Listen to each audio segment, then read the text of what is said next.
함께 은혜 받으실 말씀은 우리 골로새서 3장 우리 1절부터 2절까지 말씀입니다.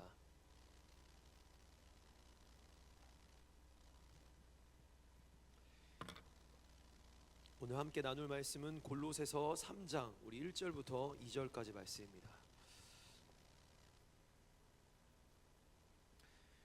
우리 두 절 말씀인데요. 우리 한번 힘차게 우리 성경을 보면서 우리 함께 선포해 보겠습니다. 우리 같이 선포합니다. 시작. 그러므로 너희가 그리스도와 함께 다시 살리심을 받았으면 위의 것을 찾으라. 거기는 그리스도께서 하나님 우편에 앉아 계시느니라. 위의 것을 생각하고 땅의 것을 생각하지 말라. 아멘. 우리 한 번 더 선포하겠습니다. 같이 한 번만 더 시작. 그러므로 너희가 그리스도와 함께 다시 살리심을 받았으면 위의 것을 찾으라. 거기는 그리스도께서 하나님 우편에 앉아 계시느니라. 위의 것을 생각하고 땅의 것을 생각하지 말라. 아멘. 아멘. 우리는 지금 이제 8주간 원래 7주였는데요. 이제 한 주를 좀 더 연장해서 8주간 우리는 수요 예배 시간을 통해 사도신경 한 구절 한 구절을 살펴보고 있습니다. 사실 이 내용들을 살펴보는 이유는 우리의 어떤 그 형식적이고 또 암기적인 어떤 믿음의 내용들을 우리가 조금 더 깊게 살펴보면서 나의 것으로 받아들이고, 그리고 그 진리로 이제 어떤 기도를 하면 될지, 그냥 기도의 자리에 와서 막 소원을 비는 기도 말고 우리가 무엇을 붙잡고 무엇을 기도하면 될지를 알기 위해서 이 사도신경을 좀 더 깊게 우리가 살펴보고 있습니다. 그래서 지금 제가 지난주에도 했는데 우리 지금까지 배웠던 내용들을 간단하게 한 문장씩으로 요약해서 한번 이 내용들을 띄워드릴 테니까 여러분 한 구절 한 구절 할 때마다 우리 아멘으로 우리 힘차게 한번 화답하면서 내용을 한번 진행해 보도록 하겠습니다. 한번 띄워주시면요, 우리 제가 1번 하면 여러분 읽으시고 마지막 아멘 하시고, 제가 두 번째 하면은 여러분 읽으시고 아멘 하시면 돼요. 그리고 괄호는 생략해도 되겠습니다. 알았죠? 우리 같이 한번 읽겠습니다. 첫 번째 시작. 성부 하나님은 전능하신 하나님이시다. 자자자자자, 여러분 이거는 성경의 내용의 핵심입니다. 여러분 다른 거를 우리가 막 이런 거 있잖아요. 복 받습니다 아멘 이러지 마시고, 우리의 신앙의 고백은 이런 거에 아멘하는 거예요. 다른 거에 아멘하는 게 아니라 복 받는 거 아멘하는, 이게 복입니다. 여러분 하나님을 아는 것이 진리이고 은혜이고 복인 줄 믿습니다. 이 시간 우리 같이 한번 힘차게 하나하나 5가지까지 있는데 5번까지 있는데 우리 같이 한번 선포하겠습니다. 첫 번째 시작. 성부 하나님은 전능하신 하나님이시자 나와 우리의 참 아버지가 되시며 우리를 위해 온 우주 만물을 창조하신 창조주 하나님 되십니다. 아멘. 우리 두 번째입니다. 선포합니다. 시작. 성부 하나님의 유일하신 아들 성자 하나님은 예수 그리스도로서 이 땅의 참 구원자가 되시며 온 우주 만물의 주가 되십니다. 아멘. 아멘. 우리 세 번째입니다. 시작. 세 번째. 네. 좋아요. 시작. 성자 예수님께서는 이 땅의 구원자요 주가 되시기 위해서 성령으로 잉태되시며 하나님으로 오셨고 동정녀 마리아에게서 나시며 하나님이 사람이 되셨습니다. 아멘. 우리 네 번째입니다. 시작. 성자 예수님은 온 인류의 죄를 대신하여 로마 총독 빌라도에게 고통당하시다 결국 저주의 십자가에 달려 죽으셨습니다. 아멘. 우리 마지막입니다. 같이 선포합니다. 시작. 성자 예수님은 완전히 죽으셔서 장사 지내시고 3일 만에 다시 살아나셨습니다. 아멘. 아멘. 여러분 우리가 우리의 신앙에 있어서 뭐 하나님은 복 주시는 하나님, 우리에게 어떤 천국 가게 하신 하나님 수준으로 우리가 믿는 게 아니라 바로 이 내용들을 믿는 거예요. 사도신경의 어떤 고백의 내용들은 우리가 지금 만들어낸 고백이 아니라 성경의 내용의 핵심들이자 사도들이 고백했고 사도들이 가르쳤던 내용의 정수들입니다. 그래서 이 내용들이 우리 안에 살아있는 진리가 되기를 축복합니다. 할렐루야. 아멘. 아멘. 여러분 복음의 가장 핵심은 십자가와 부활입니다. 예수님께서 십자가의 죽으심은 우리의 죄 때문이며 예수님께서 어둠과 사망의 권세를 완전히 정복하고 부수셔서 부활하심은 우리에게 생명을 주신 줄 믿습니다. 근데 예수님의 이 부활은요 두 가지를 약속합니다. 첫 번째는 예수님의 부활이 뭘 약속하는가? 우리의 오늘의 삶을 넘어서 영원한 삶을 약속하십니다. 아멘. 아멘. 영원한 삶을 약속하는 게 바로 부활의 힘이에요. 또 하나, 이 땅을 살면서 우리가 쓰러지고 자빠질 수 없는 일들이 있겠지만 우리에게 부활의 능력으로 언제든 일어나고 승리할 수 있도록 하시는 것이 바로 부활의 은혜인 줄 믿습니다. 할렐루야. 아멘. 할렐루야. 아멘. 그래서 여러분, 우리 안에 부활의 능력이 있어요. 아멘. 아멘. 부활의 주님이 함께 하십니다. 아멘. 그렇기 때문에 어떤 핍박과 고난이 올지라도, 심지어 우리에게 사망의 권세가 찾아올지라도 우리는 해를 받지 않습니다.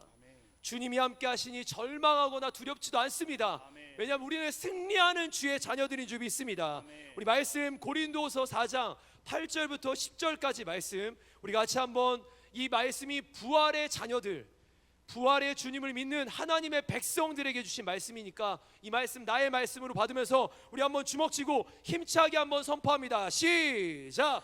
우리가 사방으로 우겨쌈을 당하여도 쌓이지 아니하며 답답한 일을 당하여도 낙심하지 아니하며 박해를 받아도 버림바 되지 아니하며 거꾸러뜨림을 당하여도 망하지 아니하고 우리가 항상 예수의 죽음을 몸에 짊어짐은 예수의 생명이 또한 우리 몸에 나타나게 하려 함이라. 아멘. 아멘. 여러분, 우리 안에 예수의 생명이 나타날 줄 믿습니다. 아멘. 우리 옆 사람과 한번 이렇게 인사하겠습니다. 부활의 주님이 당신과 함께 하십니다. 시작. 네, 앞뒤 사람에게 인사하겠습니다. 부활의 주님이 당신과 함께 하십니다. 시작.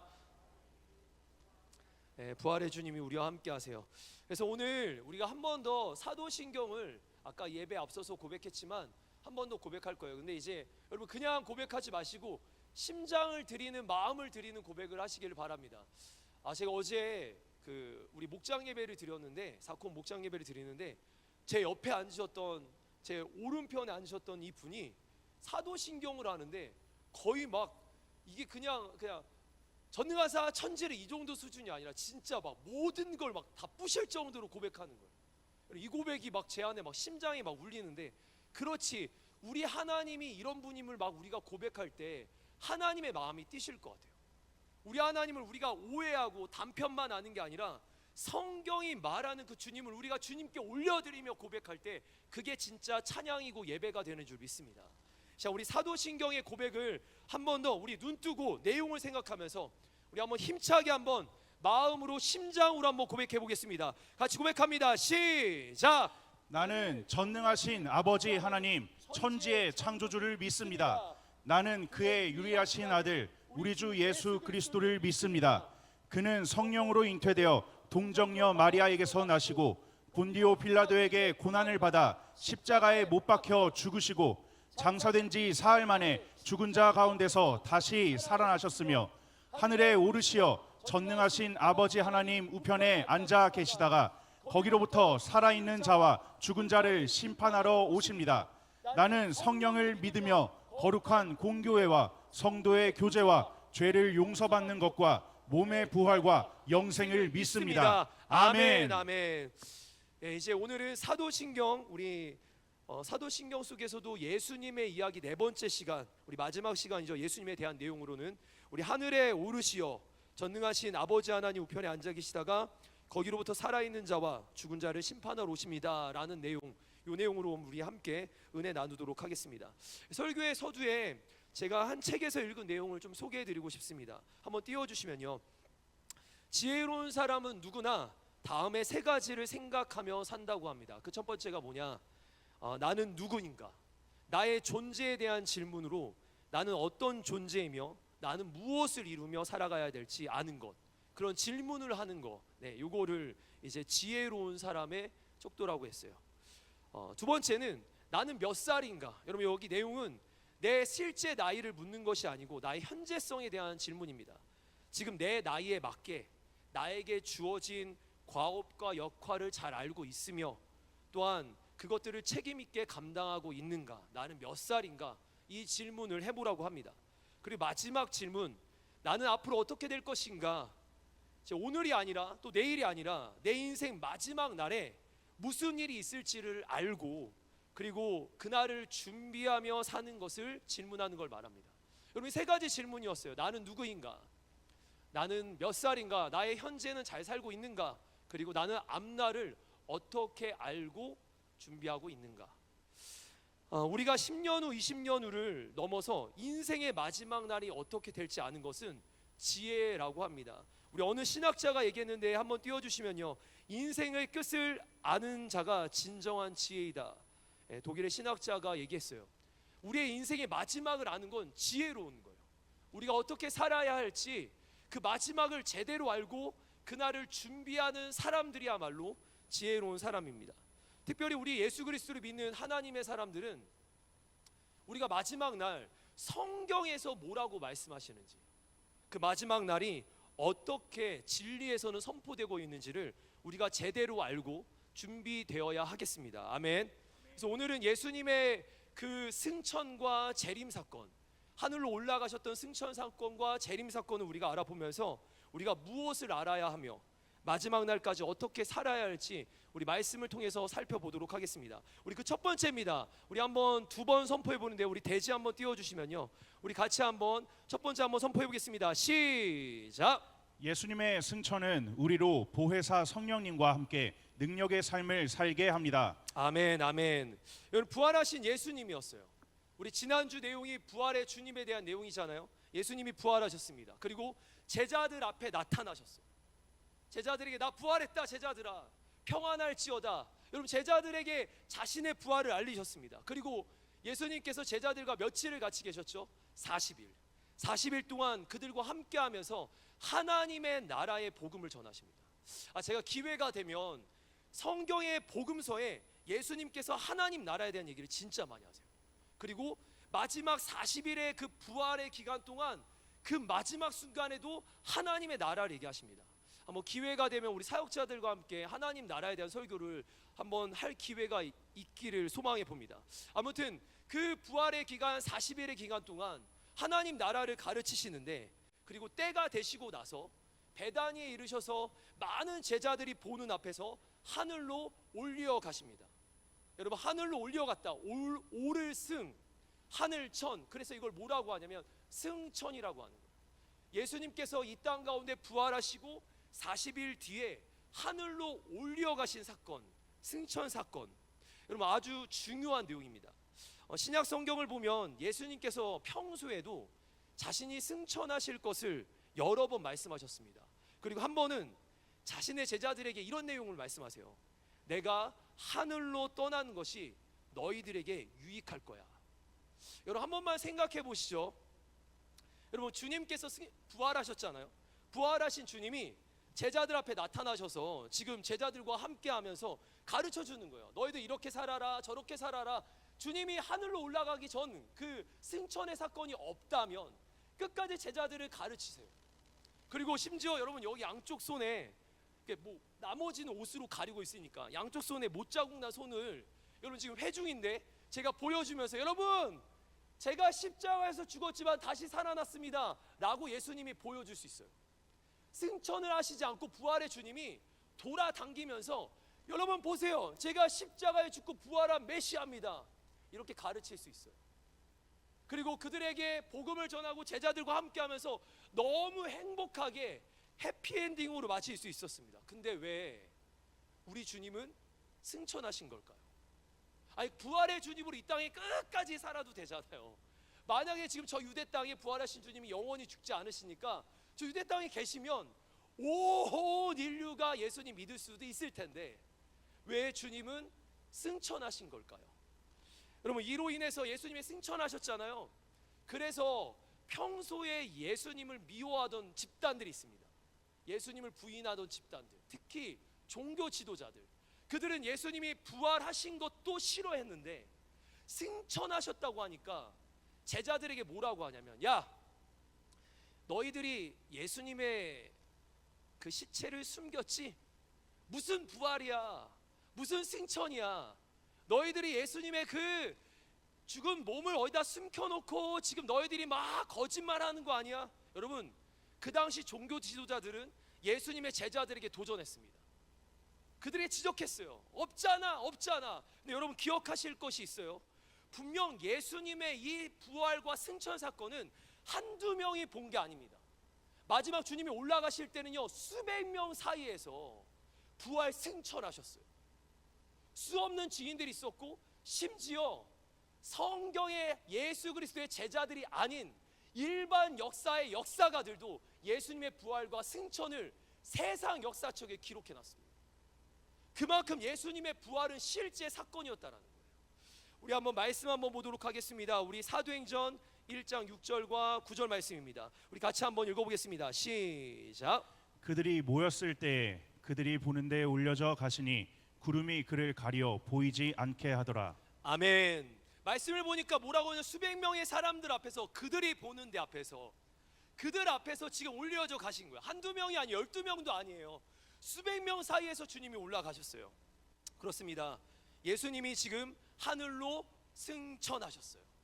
할렐루야. 근데 이게 있잖아요, 예수님이 하늘로 올라가신 이 사건이 왜 도대체 우리에게 유익이 될까요? 예수님이 하늘로 올라가시지 않고 부활하신 주님이 돌아다니시면 이게 더 좋은 거 아닌가요? 근데 올라가신 이 사건이 왜 우리의 삶과 신앙에 유익이 됩니까? 그 답은 한번 따라해 보겠습니다. 성령님. 성령님, 더 크게 성령님. 성령님. 네, 성령님께서, 예수님이 떠나가신 후에 성령님께서 이 땅에 오신다고 약속하셨어요.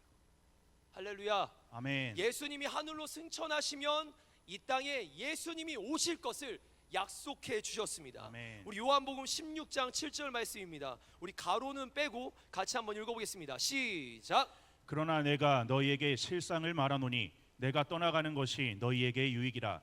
내가 떠나가지 아니하면 보혜사가 너희에게로 오시지 아니할 것이요 가면 내가 그를 너희에게로 보내리니. 아멘. 말씀 좀 지혜 주시면 지금 뭐라고 하십니까? 예수님께서 하늘로 가시면 성령님이 이 땅에 오신대요. 여러분, 이게 왜 유익이 되는지 잘 들어주세요.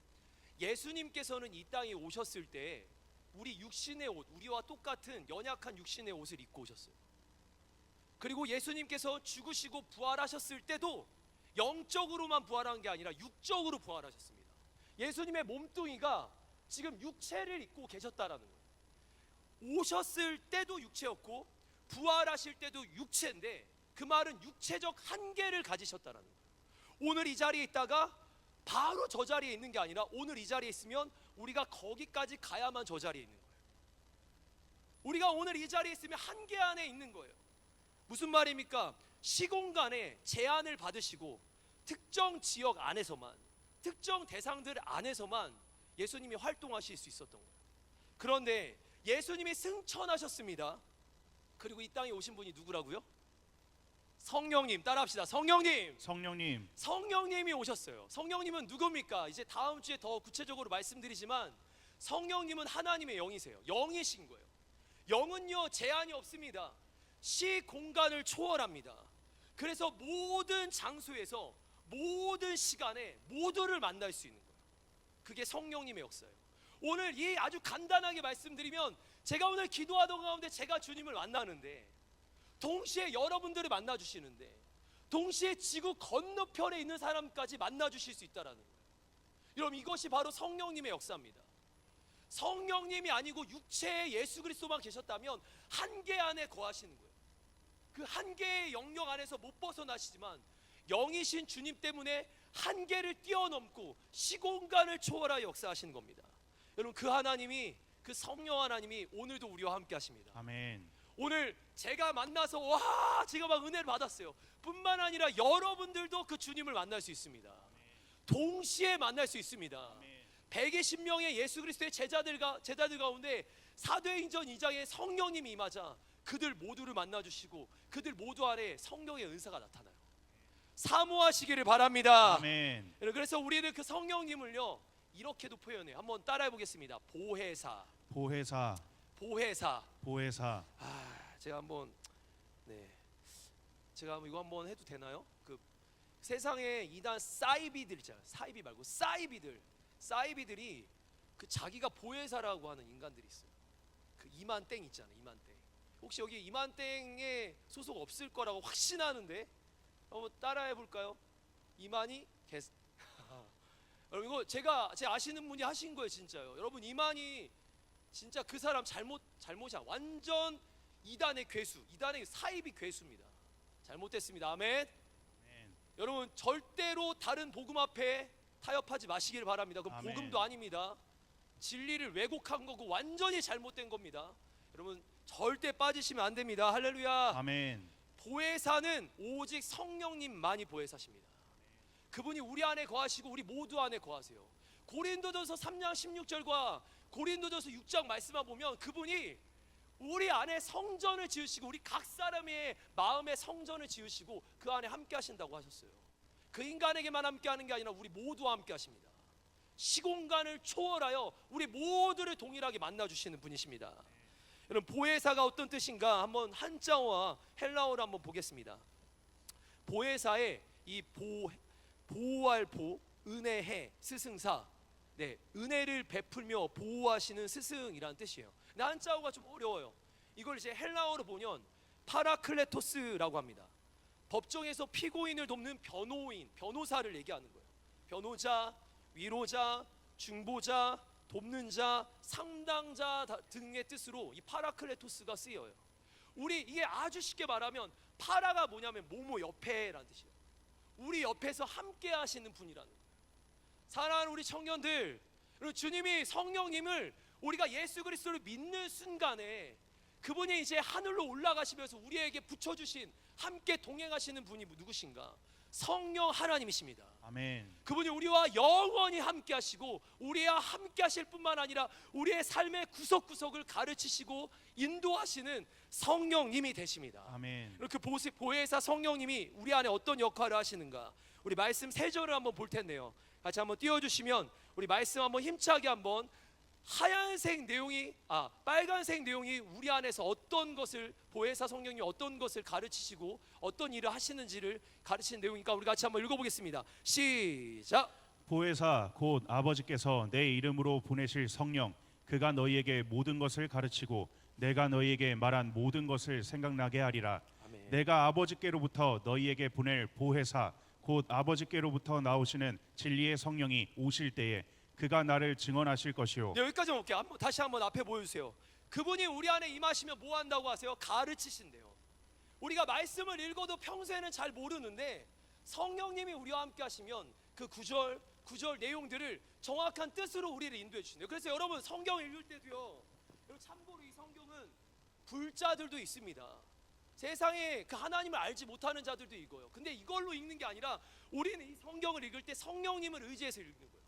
성령 하나님, 이 말씀의 진리들을 제게 가르쳐 주십시오. 아멘. 하나님, 그 말씀에서 우리가 깨달아야 할 것들, 생각나게 할 것들을 주님이 다 끌어올려 주세요. 아멘. 그래서 성령님을 의지하면서 성경 읽는 거예요. 그냥 아멘. 읽는 게 아닙니다. 그리고 두 번째 말씀에 뭐라고 했어요? 보혜사는요, 결국 예수 그리스도를 증언하는 거예요. 우리가 무엇을 믿어야 하는지, 우리가 어디를 가야 하는지를 정확하게 이끌어 가시는 분이 우리 성령님이십니다. 아멘. 그리고 그분은 우리와 영원히 함께 하시는 분입니다. 우리 다음 말씀 같이 한번 읽어보겠습니다. 시작. 내가 아버지께 구하겠으니 그가 또 다른 보혜사를 너희에게 주사 영원토록 너희와 함께 있게 하리니 그는 진리의 영이라 세상은 능히 그를 받지 못하나니 이는 그를 보지도 못하고 알지도 못함이라. 그러나 너희는 그를 아나니 그는 너희와 함께 거하시며 또 너희 속에 계시겠습니다. 아멘, 아멘. 말씀 한번 띄워주세요. 이 한마디가 무슨 뜻이냐? 한마디로 성령님은 우리 곁에 함께 하시면서 예수 그리스도를 더 잘 믿도록 도와주신다는 거예요. 우리의 신앙생활을 더 잘할 수 있도록 도와주신다는 거예요. 여러분, 이 성령님을 매일같이 의지하고 계십니까? 아멘. 그냥 성경만 보는 게 아니라 하늘로 올려가신 주님이 이 땅 가운데 우리에게 가장 좋은 분으로 오셔서 우리의 모든 신앙생활을 잘할 수 있도록 도와주신대요. 아멘. 우리의 신앙이 더 예수님과 친밀하고 가깝고 또 뜨겁고 더 완전해지도록 도우시는 분, 오늘도 우리와 감화하시며 아멘. 우리를 때로는 책망하시고 아멘. 때로는 가르치시고 때로는 인도하시며 제일 중요한 거예요, 세상 끝날까지 영원히 함께 하신다고 합니다. 아멘. 여러분, 제가 우리 부모님이 저를 너무 사랑하세요. 또 저희 아내도 저희 딸도 저희 가족들 모두가 저를 너무 사랑해요. 근데 저와 영원히 함께 할 수 있지는 않습니다. 부모님이 저와 영원히 함께 할 수 있지 않아요. 저희 아내도 저희 딸도 이 땅에서 말하는 거예요. 영원히 함께 할 수 있지 않아요. 그러나 성령님은 영원히 함께 하시는 거예요. 심지어 제가 이 방에 홀로 여기 이렇게 구석에 들어가 있지 않아요. 저희 아내도 저희 딸도 제가 여기 있는지 모를 수도 있잖아요. 근데 그 자리까지도 성령님은 나와 함께 하시는 거예요. 아멘. 나를 절대 고와 같이 버려두지 않으시고 아멘. 나를 홀로 두시 않으시고 아멘. 나의 삶과 신앙이 더 예수 그리스도를 잘 믿도록 이끌어 주시는 분, 그분이 바로 성령 하나님이십니다. 아멘. 여러분, 그분이 어디 계시다? 우리와 영원히 함께 하십니다. 아멘. 여러분, 그분이 영원히 함께 하십니다. 아멘. 혹시 여기 내가 요즘 신앙생활 잘하고 있다, 나는 믿음이 그래도 흔들리지 않고 잘하고 있다, 혹시 그런 사람들 있습니까? 정확하게 하고 갑시다. 나 잘하고 있다, 나 괜찮고 기도 열심히 하고 예배 안 빠지고 있다, 나 성경 열심히 보고 큐티 열심히 하고 있다. 여러분, 그런 사람들, 믿음에 대한 확신을 가진 사람들 잘 들어주세요.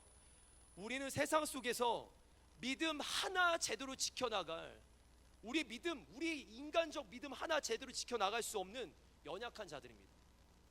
우리는 넘어집니다. 우리는 실수합니다. 우리는 쓰러집니다. 자빠집니다. 그리고 절망합니다. 그게 우리예요. 절대 안 하는 사람이 없어요. 모든 그리스도인이라 할지라도 누구도 언제든 넘어질 수 있고 언제든 자빠지고 절망할 수 있는, 우리는 그토록 연약한 자들이에요. 그런데 중요한 건 그런 연약한 자들을 보혜사 성령님이 함께 하시면서 우리와 영원히 함께 하시겠대요. 아멘. 우리의 믿음을 지켜주시고 도와주시겠대요. 아멘. 그리고 더 나아가서 우리의 삶이 그냥 세상 속에서 믿음 지키는 정도가 아니라 권능의 삶으로 우리를 도와주시겠다고 약속하십니다. 아멘. 우리 말씀 2절 말씀 한번, 정말 믿음의 말씀이에요. 마음에 담으시면서 우리의 삶이 이렇게 될 줄 믿습니다. 아멘. 우리 같이 한번 선포합니다. 시작. 오직 성령이 너희에게 임하시면 너희가 권능을 받고 예루살렘과 온 유대와 사마리아와 땅끝까지 이르러 내 증인이 되리라 하시니라. 내가 진실로 진실로 너희에게 이르노니 나를 믿는 자는 내가 하는 일을 그도 할 것이요 또한 그보다 큰 일도 하리니 이는 내가 아버지께로 감이라. 아멘. 아멘. 아멘. 말씀 계속 띄워주시면 뭐라고 하십니까? 밑에부터 말씀 뭐죠? 주님이 하늘로 올라가셨어요. 내가 아버지께로 감으로부터 성령님이 오실 텐데 너에게 그 전에 할 수 없었던 그보다 더 큰 일들, 주님보다, 절대 우리 주님보다 더 큰 일을 할 수는 없지만 주님이 우리의 한계를 넘어 할 수 있는, 주님만 하실 수 있는 일들을 이루신대요. 그래서 뭐라고 해요? 권능이 임한답니다. 이 권능의 단어를 잘 하실 거예요. 폭발적인 힘이에요. 폭발적인 힘이에요. 아멘. 아멘. 그냥 나만 겨우 믿음 지키는 이런 삶이 아니에요. 내가 들어가면 폭발해서 다 터지는 거예요. 나 때문에 이 모든 상황이 다 바뀌어버리는 겁니다. 아멘. 아멘. 그 힘으로 우리가 예루살렘과 온 유대와 사마리아와 땅끝이래요. 그럼 땅끝까지 우리가 어떻게 바꿔요? 근데 이게 성령님 때문에 가능한 거예요. 성령님이 우리와 함께 하시면 우리는 증인의 삶으로 땅끝까지 변화시키는 데 쓰임 받을 수 있음을 믿습니다. 아멘. 여러분, 그렇게 될 줄 믿습니다. 아멘. 성령님으로 충만하시기를 도전합니다. 아멘. 우리 두 번째입니다. 우리 같이 한번 선포하겠습니다. 두 번 선포합니다. 시작. 예수님의 승천은 우리로 하늘 소망 품고 살게 합니다. 우리 다시 한번 선포합니다. 시작. 예수님의 승천은 우리로 하늘 소망을 품고 살게 합니다. 아멘. 아멘. 한국 교회에서는요, 여러분, 예수님의 탄생일을 우리가 기념하면서 예배드려요. 그날은 무슨 날이라고요? 예수님 탄생일. 뭐라고요? 안 드려요? 예수님 탄생하신 12월 25일 무슨 날이에요? 성탄절. 예수님 석가탄식이라고 누구예요? 예수님 탄생이 성탄절입니다. 성탄절을 우리가 예배합니다. 그리고 예수님의 죽으심과 연결된 절기가, 우리 성경 속 절기가 사순절 기간, 또 우리 성금요일, 우리가 이런 날들을 우리가 기념해서, 우리가 고난주간 이런 날들을 기념해서 예배를 드립니다. 그리고 또 하나, 예수님이 부활하신 날을 우리가 기념하여 무슨 날이라고 예배드린다고요? 부활절을 예배드려요. 근데 제가 한번 생각해 보세요. 예수님의 승천에 대해서 우리가 예배드린 날이 있나요? 우리가 예수님의 승천을 기념하기는 하나요? 우리의 죽으심, 좋아요. 십자가의 죽으심, 예수님의 탄생, 부활, 오케이. 근데 의외로 예수님의 승천을 우리가 기대하지는 않는 것 같습니다. 분명히 성경 속에서 예수님의 승천은 매우 정말 매우 중요합니다. 어떤 은혜가 있는가 우리가 말씀을 통해 살펴보고자 하는데요, 예수님께서 승천하신 사건은, 잘 들으세요, 이 땅의 것이 다가 아닌 것을 말씀하시는 거예요. 이 땅의 것이 다가 아니라는 거예요. 승천하신 주님이 이렇게 말씀하십니다. 하늘의 것이 있다. 이 땅의 것이 다가 아니라 하늘의 것이 있다. 이 땅의 것이 다가 아니라 하늘의 집이 있다. 이 땅의 것이 다가 아니라 나는 저 하늘의 집을 예비하러 간다. 우리 요한복음 14장 1절부터 3절입니다. 우리 같이 한번 선포해 보겠습니다. 시작. 너희는 마음에 근심하지 말라. 하나님을 믿으니 또 나를 믿으라. 내 아버지 집에 거할 것이 많도다. 그렇지 않으면 너희에게 일렀으리라. 내가 너희를 위하여 거처를 예비하러 가노니 가서 너희를 위하여 거처를 예비하면 내가 다시 와서 너희를 내게로 영접하여 나 있는 곳에 너희도 있게 하리라. 아멘, 아멘. 말씀을 좀만 띄워주시면 지금 어떤 내용입니까? 지금 예수님께서 이 땅에 계시면서 사역을 하시는 가운데 승천에 대한 얘기를 하셨어요. 그리고 하늘에 승천하실 때 어떤 일을 하시러 가시는가? 우리를 위한 하늘의 집을 예비하러 가신대요. 아멘. 할렐루야. 아멘. 그러니까 이 땅의 것만 있다라는 게 아니에요. 여러분, 우리가 이 땅에 집을 사고 이 땅에 차를 사고 냉장고 사고 다 사는 게 중요한 게 아니라는 거예요. 하늘의 집이 있고 하늘의 것이 있고 하늘의 내 본향에 있는 겁니다. 아멘. 이걸 놓치고 사는 사람들이 너무 많은 거예요. 예수님 이 땅에 오셨다. 예수님 이 땅에서 죽으셨다. 예수님 이 땅에서 부활하셨다만 보니까 다 이 땅에 목숨 걸고 살아요. 근데 예수님 마지막에 왜 올라가셨어요? 하늘의 것이 있다 이거예요. 하늘의 것이 있다 이겁니다. 아멘. 하나님의 사람이었던 우리 바울 사도도 그가 그의 빌립보서에서 이렇게 고백을 합니다. 우리 빌립보서 3장 20절 말씀입니다. 우리 같이 한번 읽어봅니다. 시작.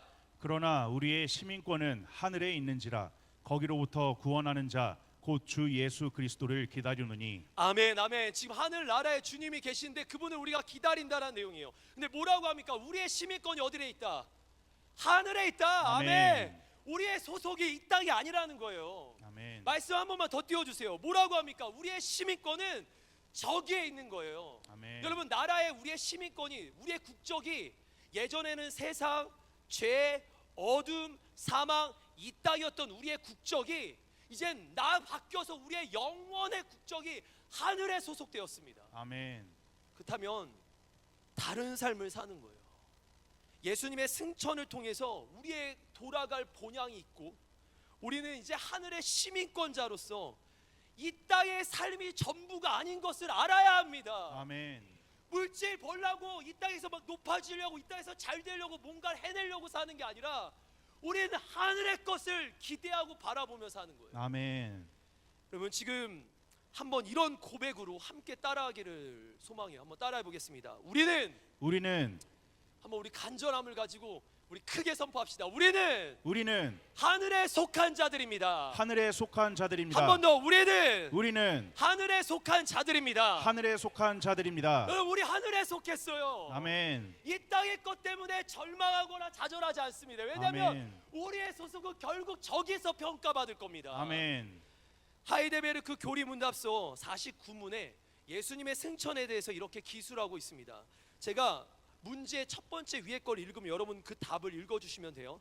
그리스도께서 하늘에 오르심은, 승천하심은 우리에게 어떤 유익을 줍니까? 셋째, 그리스도는 그 보증으로 그의 성령을 우리에게 보내시며 우리는 성령의 능력으로 말미암아 그리스도께서 하나님 우편에 앉아 계신 위의 것을 구하고 땅의 것을 구하지 않습니다. 따라해 보겠습니다. 위의 것을 구하고 위의 것을 구하고 땅의 것을 구하지 않습니다. 땅의 것을 구하지 않습니다. 이게 그리스도인들이에요. 위의 것을 구하고 땅의 것을 구하지 않는데요. 아멘. 우리의 기도도 위의 것을 구하고 땅의 것을 구하지 않는데요. 아멘. 우리가 살아갈 때 추구하는 방향도 위의 것을 구해야지 땅의 것을 구하지 않는데요. 아멘.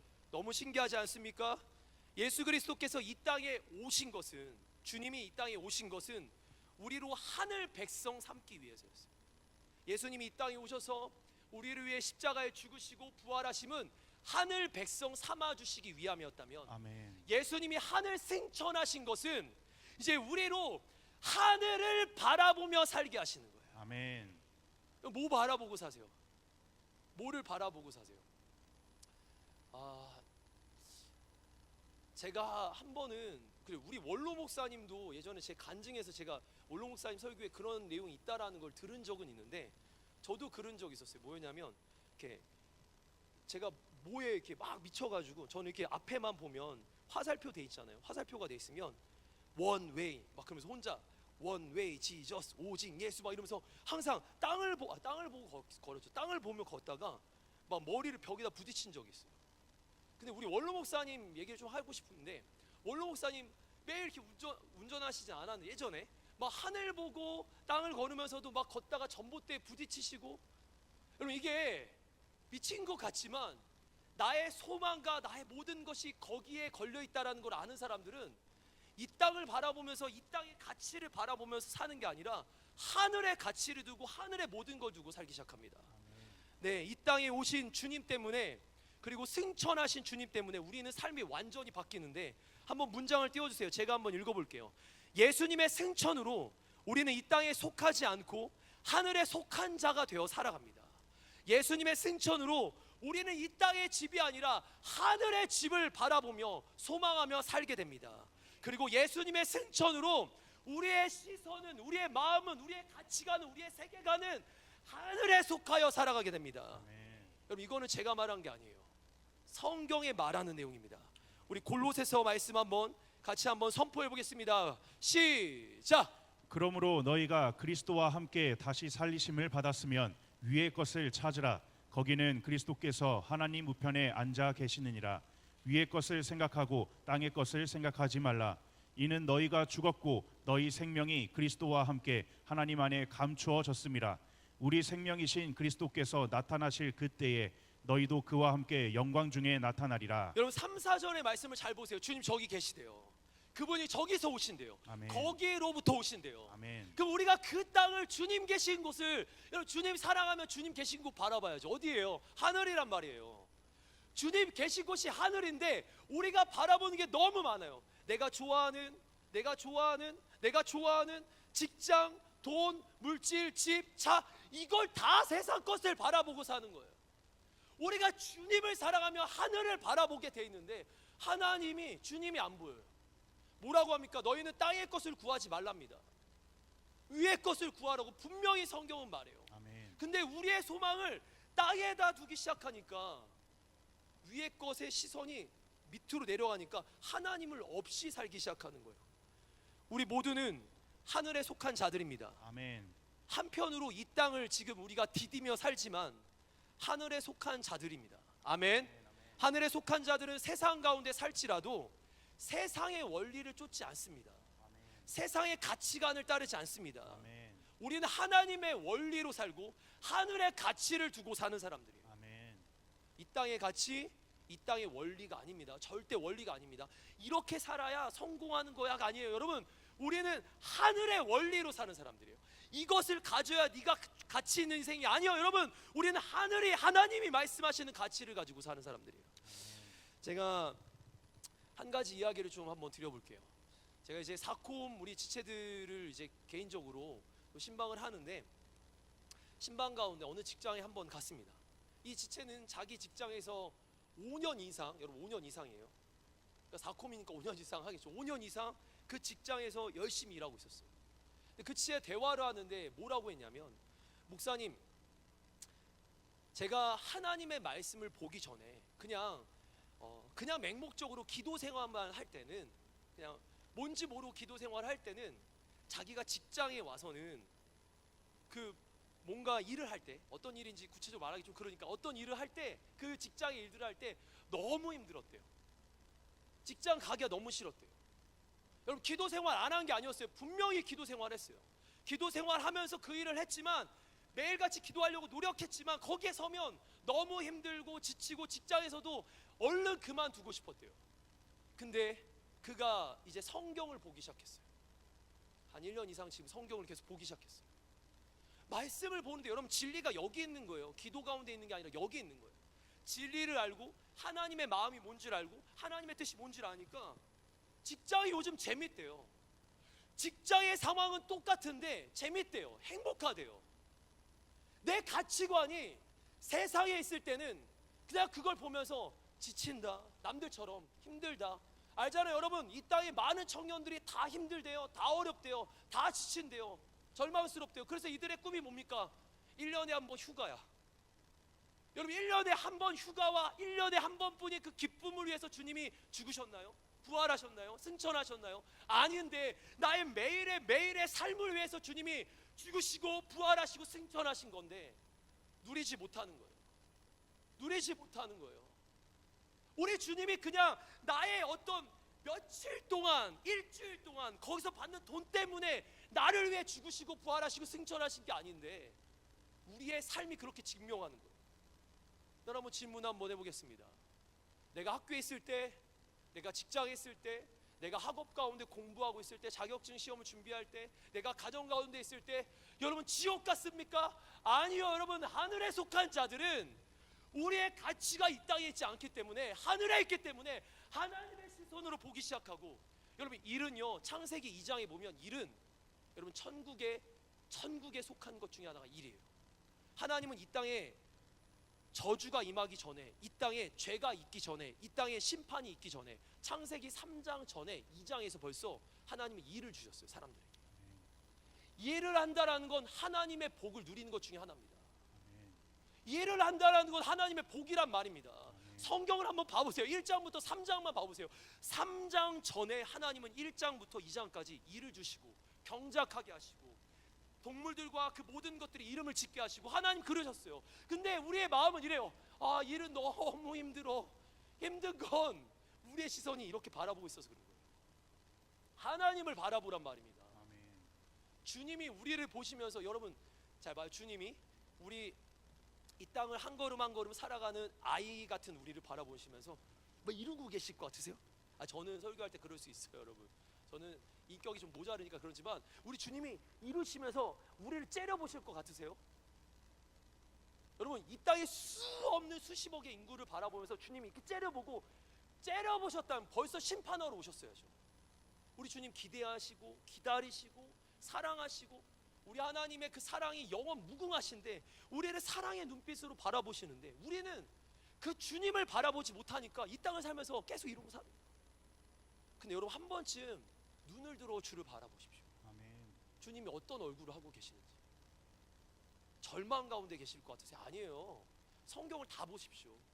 지난주에 우리 말씀, 기도회 가운데 나눴던 말씀 있잖아요. 예레미야서 뭐라고 하세요? 우리에게 재앙을 주러 오신 분이 아니라 미래와 소망을 주러 오신 분입니다. 그리고 주님이 부활하자마자 우리에게 뭐라고 하셨어요? 평안할지어다라고 하셨어요. 누리란 말입니다. 신앙생활하면서 막 이렇게 쪼그라들지 마시고, 막 이렇게 작아지지 마시고, 막 이렇게 우리 안에서 막 불평불만하지 마시고 감사와 기쁨을 누리시길 바랍니다. 한번 따라해 보겠습니다. 항상 기뻐하라. 항상 기뻐하라. 어떨 때만, 아니 휴가 때만이 아니에요, 여러분. 항상 기뻐하라. 항상 기뻐하라. 쉬지 말고 기도하라. 쉬지 말고 기도하라. 범사에 감사하라. 범사에 감사하라. 이것이 하나님의 뜻입니다. 아멘. 아멘. 아멘. 우리 성경 말씀 로마서 13장 말씀 보겠습니다. 같이 있습니다. 시작. 오직 주 예수 그리스도로 옷 입고 정욕을 위하여 육신의 일을 도모하지 말라. 아멘. 아멘. 우리 예수님의 옷을 입은 자들은, 하늘에 속한 자들은 더 이상 정욕대로 살지 않습니다. 세상 사람처럼 살지 않습니다. 아멘. 구별되어 살아갑니다. 아멘. 세 번째입니다. 우리 같이 한번 띄워주세요. 같이 한번 읽습니다. 선포합니다. 시작. 하늘에 속한 자들은 예수님의 다시 오심을 늘 준비하며 삽니다. 다시 한번 시작. 하늘에 속한 자들은 예수님의 다시 오심을 늘 준비하며 삽니다. 아멘. 하늘에 속한 자들, 하나님의 백성들, 승천을 바라본 자들은 우리는 다시 오실, 그곳에서 다시 오실 주님을 늘 준비하며 살아갑니다. 아멘. 예수님께서 하늘로 올리어 가시면서 사도행전 1장에 보면 내가 오늘 올리어 가는 것 같이 다시 구름 타고 다시 오신다고 하셨어요. 아멘. 그런데 예수님 왜 다시 오셔야 할까요? 그냥 거기 계셔도 되잖아요. 성령님 역사하시는 거잖아요. 성경은 왜 예수님의 다시 오심을 그렇게 많이 강조하고 있을까요? 우리 김성년 목사님 책에 나오는 내용인데 한번 이 내용을 우리 한번 읽어주시겠어요? 네. 구원사의 마지막을 완성을 위해서 다시 오신다. 구원의 역사는 성부 하나님의 구원 계획으로 시작되었다. 또 이스라엘을 선택하시고 인도하시며 약속된 메시아를 보내어 성육신, 십자가, 부활, 승천을 이루심으로 절정에 올랐다. 그리고 그때부터 지금까지 성령을 보내셔서 교회를 세우시고 온 세상 땅끝까지 복음을 전하게 하셨다. 이 모든 역사 끝에 하나님께서 정하신 그날 그리스도께서 다시 세상에 오심으로 이 구원의 역사는 완성될 것이다. 새 하늘과 새 땅에 완전한 하나님 나라가 임하는 것이다. 네, 이 내용 한번 제일 마지막 문단 한번 읽어드릴게요. 이 모든 역사 끝에 주님이 오시고 주님이 십자가에 죽으셔서 우리의 모든 죄를 대속하시고 우리를 구원하시고 그리고 부활하셔서 우리에게 생명을 주시고 그리고 성령님이 오셔서 교회를 세우시고 증인들을 세우시고 복음의 역사를 이루어 가시는데 이 모든 역사 끝에 하나님이 정하신 그날에 예수님이 다시 오셔서 이 구원의 마지막을 완성하시는 거예요. 아멘. 여러분, 구원의 마지막 역사는 부활로 완성된 게 아니라 여러분 구원의 완성은 바로 우리 다시 오시는 재림 사건으로 완성이 됩니다. 아멘. 여러분, 예수님의 다시 오심은 삼위일체 하나님의 구원의 역사의 완성이라고 합니다. 아멘. 하늘로 승천하신 주님은, 하늘로 승천하신 예수님은 우리 하나님 아버지의 보좌 우편에 앉아 계세요. 그리고 그때가 됐을 때 거기로부터, 이 보좌 우편에서 거기로부터 지금 우리를 향해 내려오십니다. 그리고 새 하늘과 새 땅을 만드시기 위해 이 땅을 심판하신대요. 여러분, 이 땅을 심판하신대요. 주님의 다시 오시는 건 구원의 완성인데 이 땅을 심판하러 오신대요. 좀 이거 정말 진지하게 들으셔야 돼요. 이 땅을 심판하러 오신다. 우리 말씀 디모데후서 4장 1절 말씀입니다. 같이 한번 읽어봅니다. 시작. 하나님 앞과 살아있는 자와 죽은 자를 심판하실 그리스도 예수 앞에서 그가 나타나실 것과 그의 나라를 두고 엄히 명하노니. 여러분, 뭐라고 하십니까? 살아있는 자와 죽은 자를. 이때 살아있는 자와 죽은 자에 대한 해석이 많을 수 있어요. 현재를 살아있는 자 그리고 죽었던 자들에 대한 얘기일 수 있고, 영적으로 살아있는 자와 죽은 자를 얘기할 수도 있어요. 두 가지가 다 해석이 됩니다. 무슨 말입니까? 예수님께서 모든 자들을 다 심판하신대요. 지금까지 있었던 모든 자들을 다 심판하시는데, 여러분 히브리서 말씀을 아실 거예요. 한 번 죽는 것은 사람에게 정하신 것이요 그 후에는 심판이 있다. 아멘. 모두가 심판대 앞에 다 섭니다. 아멘. 여러분, 다시 한번, 예수님이 이 땅에 처음 오셨을 때 그때를 초림, 처음 오셨다 해서 초림이라고 해요. 근데 예수님이 다시 오시는 날을 재림이라고 합니다. 예수님의 초림은 인류 구원을 위해 오셨다면 예수님의 재림은 심판하러 오시는 거예요. 아멘. 우리를 심판하신대요. 이 땅의 모든 것들을 다 심판하신대요. 그러니까 우리가 이 내용을 다 모르는 거예요. 맨날 뭘 믿냐면 예수님 나를 위해 죽어주셨다 막 눈물, 예수님 부활하셨다 와. 근데 승천과 재림에 대한 사건을 너무나 가볍게 여겨요. 성경은 진짜 많이 강조합니다.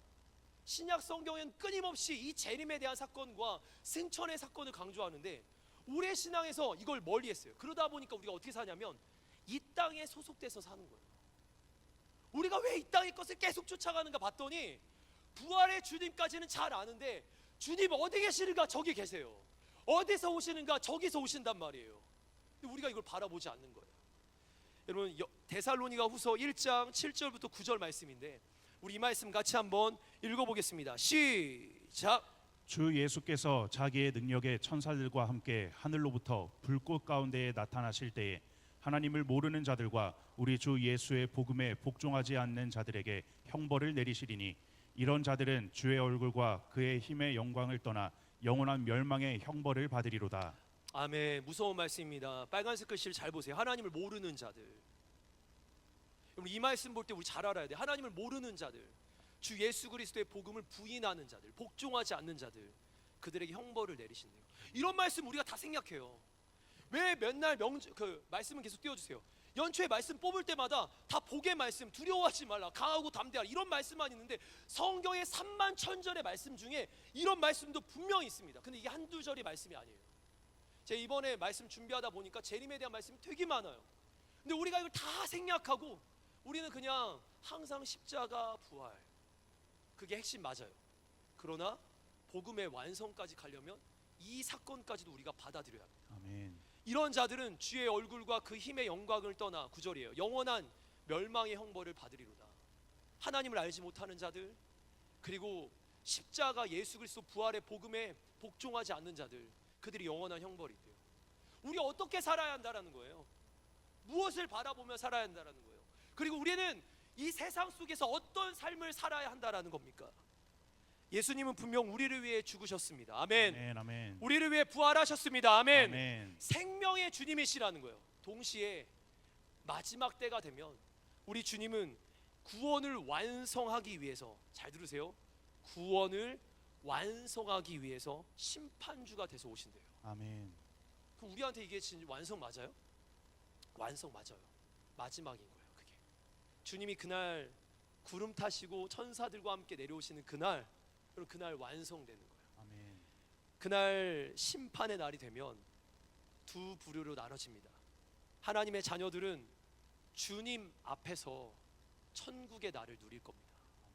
그러나 하나님을 부인하는 자들은 심판과 영원 형벌을 받게 될 거예요. 우리 마태복음 25장 말씀입니다. 같이 한번 읽어보겠습니다. 시작. 인자가 모든 천사와 더불어 영광에 둘러싸여서 올 때에 그는 자기의 영광의 보좌에 앉을 것이다. 그는 모든 민족을 그의 앞에 불러 모아 목자가 양과 염소를 가르듯이 그들을 두 갈라서 부류로 가른대요. 한쪽은 양, 한쪽은 염소로 두 부류. 주님 오시는 날 그렇게 갈라주신대요. 그러면 34절 있습니다. 시작. 그때의 임금은 자기 쪽에 있는 사람들에게 말하기를 내 아버지께 복을 받은 사람들아 와서 창세 때로부터 너희를 위하여 준비한 이 나라를 차지하여라. 네, 지금 뭐라고 합니까? 한쪽에 있는 양의 부류에게 주님께서 천국을 약속하시고 주신다라는 거예요. 그러니까 심판주가 오시는 건 믿지 않은 자들에겐 영원한 형벌이지만 하나님을 잘 믿고 따라가는 자들에게는 그날이 축복의 날이 시작되는 거예요. 아멘. 그날부터 우리는 천국에 임하고 그날 영원한 하나님과 동행하며 살게 됩니다. 예수님께서 이 땅에 다시 오심으로 이제 우리의 인생과 이 땅의 마지막이 분명 찾아옵니다. 그날 언젠지는 몰라요. 어느 날인지 우리는 몰라요. 그러나 그 날에 여러분 우리는 분명 주님과 함께 할 줄 믿습니다. 아멘. 함께 해야 될 줄도 믿습니다. 아멘. 성경은 이제 마지막이에요. 그날을 준비하라고요. 이제 말씀을 읽을 건데 우리 사역자들 한번 등단해 주시고 우리 반주자도 등단해 주세요. 제가 우리 여러분과 함께 읽겠습니다. 여러분, 그날 마지막 날 이런 삶을 살라고 하셨어요. 마지막 날이 있는데 이런 삶을 살래요. 우리 마가복음 말씀입니다. 한번 띄워주세요. 같이 한번 저와 읽겠습니다. 시작. 천지는 없어지겠으나 내 말은 없어지지 아니하리라. 그러나 그날과 그때는 아무도 모르리니 하늘에 있는 천사들도 아들도 모르고 아버지만 아시느니라. 주의하라, 깨어있으라. 그때가 언제인지 알지 못함이라. 이 다음 말씀 너무나 중요합니다. 같이 읽습니다. 시작. 우리를 양육하시되 경건하지 않는 것과 이 세상 정욕 다 버리고 신중함과 의로움과 경건함으로 이 세상에 살고 복스러운 소망과 우리의 크신 하나님 구주 예수 그리스도의 영광이 나타나심을 기다리게 하셨으니 뭐라고 합니까? 경건하게 살래요. 이 세상 정욕을 버리래요. 말씀 계속 띄워주세요. 의로움으로 살래요. 신중함으로 살래요. 다르게 살아야 된다라는 거예요. 세상 사람들과 똑같은 모습인 거를 회개할 줄 알아야 돼요. 이걸 보면요, 경건해야 된대요. 정욕을 버리고 신중하고 의롭고 깨어있고 그날을 기다리며 살래요. 마지막 말씀이에요. 베드로전서 말씀입니다. 우리 사역자들도 같이 한번 읽겠습니다. 시작. 만물의 마지막이 가까이 왔으니 그러므로 너희는 정신을 차리고 근신하여 기도하라. 무엇보다도 뜨겁게 서로 사랑할지니 사랑은 허다한 죄를 덮느니라. 아멘. 말씀 띄워주시면 마지막 날이 되면 너희 그날이 얼마나 무서울지 몰라. 그러니까 정신을 차려야 돼. 그러면서 우리에게 다른 걸 강조할 수 있는데 뭐라고요? 이런 진리들을 지금 알고 있으니까. 모르면 진리부터 알아야 되겠지만 진리를 알고 주님의 오심을 알아. 그럼 뭐 하래요? 정신 차리고 근신하여서 세상을 따르지 않고 깨어 기도하라고 합니다. 제가 요즘 신앙의 척도에 대해서 고민을 많이 하고 있어요. 이 사람의 신앙이 건강한가? 여러분, 일단 우리의 모든 신앙의 시작은 말씀에 근거해야 합니다. 말씀에 벗어나서 신앙생활할 수 없어요. 분명 말씀 중심이어야 돼요. 그런데 말씀 위에 있는 사람들이라면 기도가 살아있어야 합니다. 기도가 약해요. 기도가 막 제가 말했잖아요. 기도가 로켓처럼 막 하늘을 막 뚫고 나가는 기도가 있는데 어떤 기도는 헬리콥터처럼 어느 이상을 못 올라가요. 덜덜덜덜 막 날라 있어요. 그 이상을 못 올라가요. 떨어지니까. 그 로켓처럼 막 우주로 막 올라가고 하나님 보좌 앞으로 가는 기도가 돼야 되는데 그 은혜를 누리지 못하는 거예요. 눈 감고 막 기도하면서 하다가 지치면 그러니까 내 힘으로 기도하니까 성령님이 주시는 힘과 은혜가 뭔지 모르는 거예요. 오늘도 보혜사 성령님과 함께하는 기도의 힘을 모르는 거예요. 성령님이 임하셔서 권능으로 기도하는 게 모르는 거예요. 그러니까 우리의 입으로 막 기도합니다. 그럼 이게 얼마나 갈까요? 내가 밖에 나가서 막 달리기를 해요. 얼마나 뛸 것 같으세요? 30분, 1시간? 그 이상 못 뛰잖아요. 기도의 시간을 보잖아요. 그 사람의 영적인 근육과 지금 그 사람이 하나님과 얼마나 친밀한지 알 수 있어요. 지금 오늘 그래서 많이 기도하는 게 아니라 나의 평소의 기도 생활이에요. 탁 집에 가서 수요일 예배 드리고 또는 금요일 예배 드려요. 주일날 예배 드려요. 그런 날 말고 예배 없는 날 하나님과 기도하며 정신을 차리고 근신하여 깨어 기도하랬잖아요. 내가 그 자리에서도 기도할 수 있는가? 기도의 자리가 살아있는가? 주님 오심을 준비하는 사람들이 그렇다라는 거예요. 주님 오심을 오늘도 기대하고 기다리고 기도하는 사람들, 여러분 기도가 살아있을 수밖에 없습니다. 누군가 잔 웨슬레에게, 그 노연이었던 잔 웨슬레에게 한 젊은이가 찾아와 이렇게 묻습니다. 참고로 잔 웨슬레는 감리교의 창시자예요. 그가 이제 노년에 한 젊은이가 찾아와 묻습니다. 목사님, 만약 내일 밤 12시에, 아니에요, 이건 아니지만 그냥 묻는 거예요. 질문, 가상으로 묻는 거예요. 만약 내일 밤 12시에 하나님께서 목사님을 부르신다면 지금 순간부터 목사님은 내일 12시까지 뭐 하실 거예요? 묻습니다. 그러자 좌느셀르가 뭐라고 하냐면 잠시 이렇게 하늘을 바라보더니 환희에 찬 그 미소로 이렇게 대답해요. 나는 지금까지 살아온 대로 그대로 계속 살 거야. 그러면 모레 아침에는 천국에서 주님을 만나겠지. 야, 얼마나 소름 돋고 멋있습니까? 그럼 신앙인이 이래야죠. 나의 오늘의 삶이 천국 갈 준비를 다 해놨다라는 거예요. 당장 내일 예고가 떠가지고 막 그날 돼서 막 그때야 돼서 기도하는 수준이 아니라 내가 언제든 천국 갈 준비를 하고 있다라는 거예요. 여러분 잘 들으세요. 데살로니가서 말씀을 보거나 신약 성경에 보면 그날이 도적같이 임한대요. 예수님의 재림의 날은 약속된 날 온 것이 아니라 아까 읽었던 말씀에도 뭐라고 하냐, 아버지만 아시는데 그날은 도적같이 임합니다.